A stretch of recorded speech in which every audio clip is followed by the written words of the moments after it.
Luciano, seul, il écoute les nombreux messages vocaux laissés par Larissa.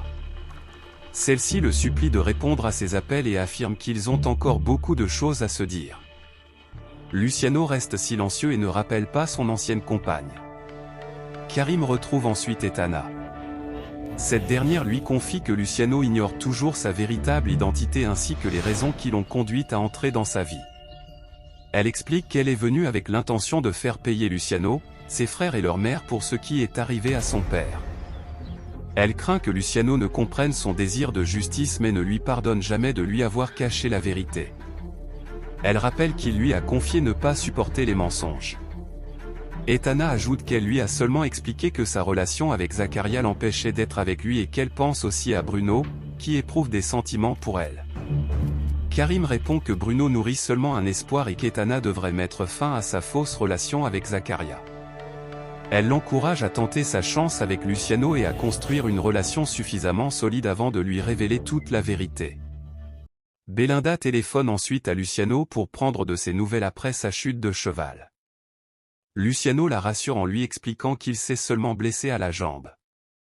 Il lui raconte ensuite qu'il a découvert que Larissa connaissait la mauvaise situation financière de l'entreprise de son père avant leur investissement. Il précise qu'une personne inconnue lui a laissé une clé USB contenant les documents qui le prouvent. Belinda s'étonne de cette découverte tandis que Luciano reconnaît qu'il ignore toujours l'identité de celui ou celle qui cherche à l'aider. Karim poursuit sa conversation avec Etana et insiste une nouvelle fois pour qu'elle ne renonce pas à son bonheur par peur de la vérité.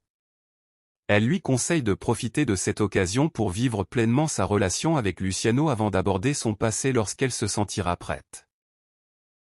Belinda arrive ensuite au domicile de Larissa afin de récupérer les affaires de son père. Larissa lui demande de convaincre Luciano de répondre à ses appels et affirme qu'il devait venir lui-même récupérer ses effets personnels. Belinda refuse d'intervenir.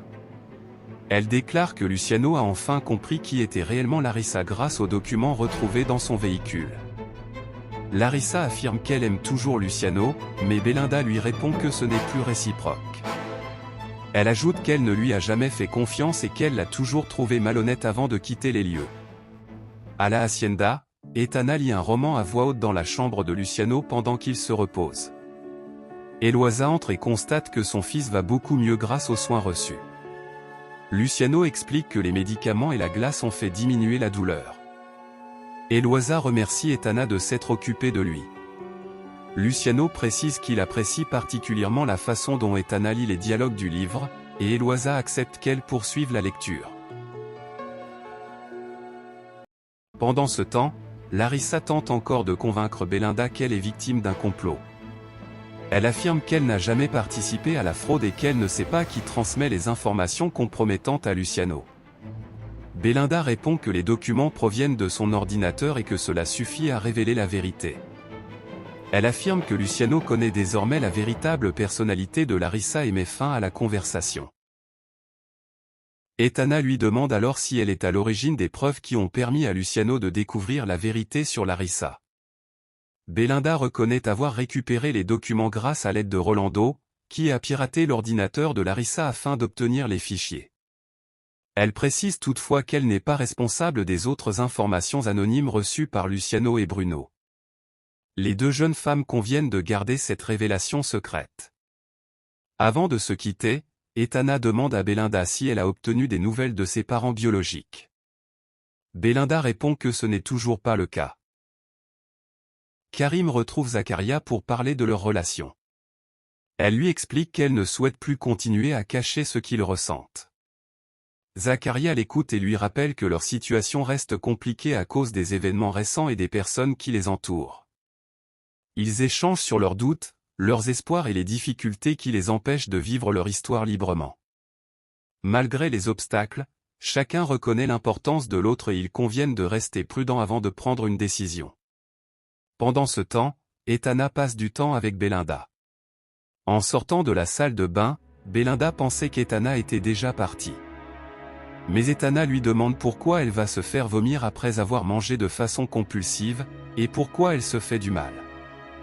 Belinda répond que la recherche de ses parents et les réponses négatives au test ADN lui génèrent de l'anxiété et qu'elle n'en peut plus. Etana reprend ensuite sa conversation avec Belinda. Elle lui pose de nouvelles questions afin de mieux comprendre son histoire personnelle. Belinda répond avec sincérité et raconte les informations dont elle dispose. Belinda est que le fait que sa mère était dans le coma au moment où elle a été donnée en adoption. Puis Etana demande si elle sait à quelle date ça s'est fait, elle répond être née le 24 mars, et que l'adoption s'est faite 2 à 3 semaines plus tard. Karim et Zakaria se retrouvent une nouvelle fois. Ils poursuivent leur discussion en évoquant l'avenir. Chacun exprime ses attentes et ses inquiétudes. Malgré leurs sentiments, ils reconnaissent qu'ils doivent tenir compte des conséquences de leurs décisions pour eux-mêmes et pour leur entourage. La conversation entre Etana et Belinda reprend. Etana continue de lui poser des questions avec calme et observe attentivement ses réponses. Belinda ne semble pas comprendre les raisons de cet intérêt soudain. À mesure que les informations se complètent, Etana fait de nouveaux rapprochements avec les confidences de sa mère. Les ressemblances qu'elle remarque renforcent ses interrogations, même si elle ne formule encore aucune certitude. Après cette rencontre, Etana quitte les lieux. En marchant, elle repense successivement à sa conversation avec sa mère, puis à celle qu'elle vient d'avoir avec Belinda. Les différents souvenirs se succèdent dans son esprit. Elle compare les dates, les faits et les détails entendus au cours de ces échanges. Peu à peu, elle établit un lien entre les confidences de sa mère et les informations données par Belinda. Sans disposer de preuves définitives, elle commence à envisager qu'il puisse exister un lien familial entre elles. Cherchant à vérifier ses doutes, Etana tente d'appeler Karim, mais ne parvient pas à la joindre. Elle décide alors de contacter sa mère afin d'obtenir des réponses. Son objectif est de confronter les informations qu'elle possède désormais avec ce que sa mère lui avait raconté auparavant et de comprendre si les rapprochements qu'elle vient de faire correspondent à la réalité. Karim tente de cacher son inquiétude, mais Zakaria remarque immédiatement qu'elle n'a pas l'air dans son assiette. Pour lui changer les idées, il plaisante sur le plat très épicé qu'ils mangent ensemble. Karim finit par sourire, ce qui rassure Zakaria, qui lui propose même d'échanger leurs assiettes. Elle refuse et préfère commander un dessert, laissant apparaître la complicité qui s'est installée entre eux malgré ses préoccupations. Pendant ce temps, Etana confie à sa mère que les ressemblances entre elle et une jeune femme deviennent de plus en plus troublantes. Sa mère lui conseille de ne plus faire de suppositions et de réaliser immédiatement un test ADN afin d'obtenir une réponse définitive. Etana décide de le faire dès le lendemain, mais promet de ne rien dire à Zakaria tant qu'elle n'aura pas les résultats. Si cette jeune femme est réellement sa fille, elle cherchera même à empêcher Belinda de la retrouver grâce à la plateforme ADN, car elle ne se sent pas encore prête à cette rencontre. De son côté, Michaela entre dans la chambre de Ximena sous prétexte de lui souhaiter bonne nuit. Ximena comprend aussitôt que sa mère est surtout venue vérifier si elle était seule. Elle lui rappelle froidement qu'elles sont toujours fâchées et met rapidement fin à la conversation.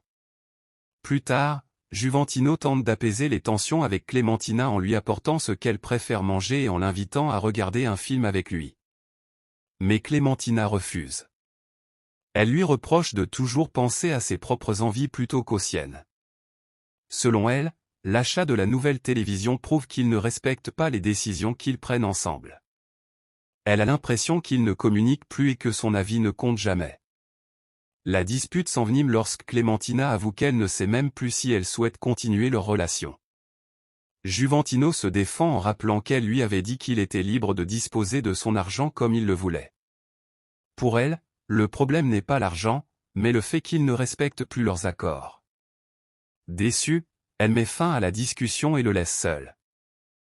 Dans sa pièce secrète, Matteo passe un long moment à contempler des photographies de Ximena, confirmant une nouvelle fois son obsession inquiétante pour la jeune femme.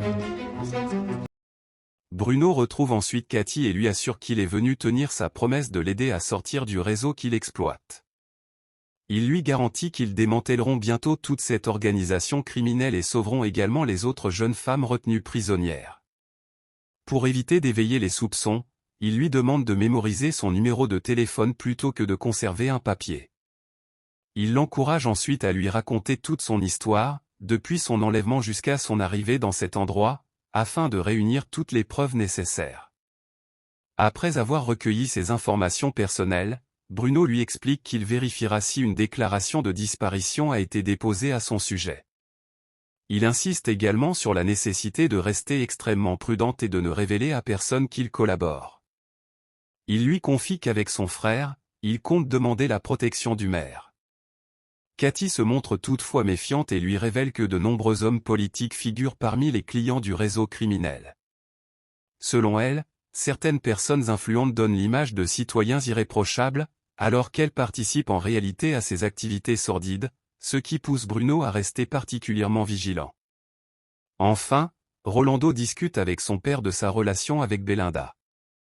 Il lui explique que tout se passe très bien et qu'elle est de plus en plus amoureuse de lui. Il lui révèle également que Belinda a découvert récemment qu'elle avait été adoptée et qu'elle recherche désormais ses parents biologiques. Au lieu de la soutenir, son père réagit avec mépris. Il estime que cette révélation déshonore encore davantage la famille Lizarraga et exige que Rolando rompe immédiatement avec elle, affirmant qu'il ne veut pas d'elle comme belle-fille et insinuant qu'elle pourrait avoir hérité de mauvais traits de ses parents biologiques. Choqué par tant de préjugés, Rolando refuse catégoriquement. Il affirme qu'il aime Belinda, que ses origines ne changent rien à ses sentiments et reproche à son père son attitude discriminatoire. Le maire convoque à appel l'un de ses hommes de main. Il lui annonce que la petite amie de son fils, Belinda, n'est désormais plus intouchable. Sans donner davantage d'explications, et lui ordonne simplement de l'éloigner de Rolando. Son homme de main accepte la mission et lui demande seulement quelques jours afin d'apaiser les tensions avec son fils avant de passer à l'action. Pendant ce temps, Bruno rassure Cathy en lui expliquant que Belinda, sa nièce, a échappé à une tentative d'enlèvement, contrairement aux autres jeunes femmes retenues prisonnières. Il lui promet qu'il fera tout pour les libérer, affirmant qu'il leur doit bien cela après avoir réussi à sauver sa nièce. Avant de partir, il lui demande une nouvelle fois de rester très prudente, car lui et son frère comptent bientôt demander l'aide du maire pour mettre un terme au réseau criminel. Nouria rentre chez elle après une journée particulièrement éprouvante. Inigo lui apprend que leurs filles se sont endormies en l'attendant. Elle lui annonce ensuite qu'elle a trouvé un emploi à temps partiel comme organisatrice d'événements dans une concession automobile. Au lieu de la féliciter, Inigo refuse catégoriquement qu'elle travaille, estimant qu'elle doit rester à la maison pour s'occuper des enfants puisqu'il subvient déjà à tous leurs besoins. Nouria lui répond qu'elle ne dépendra plus de lui financièrement et que sa décision est irrévocable. Lorsqu'Inigo tente d'imposer sa volonté, elle met un terme à leurs espoirs de réconciliation et lui ordonne de dormir dans la chambre d'amis, voire de quitter la maison s'il n'est pas satisfait. Elle refuse désormais de le laisser contrôler sa vie. Pendant la nuit, Etana entre discrètement dans la chambre de Belinda. Profitant de son sommeil, elle récupère quelques cheveux afin de pouvoir réaliser un test ADN. En observant la jeune femme dormir, elle est bouleversée et se demande si elle est réellement sa fille. Au même moment, Karim et Zakaria passent un moment agréable ensemble. Karim le remercie de lui avoir permis d'oublier, ne serait-ce qu'un instant, tous les problèmes qui l'accablent. Zakaria lui conseille ensuite d'aller se reposer. Si Belinda est réellement sa fille, révéler toute l'histoire risquerait de lui faire énormément de mal.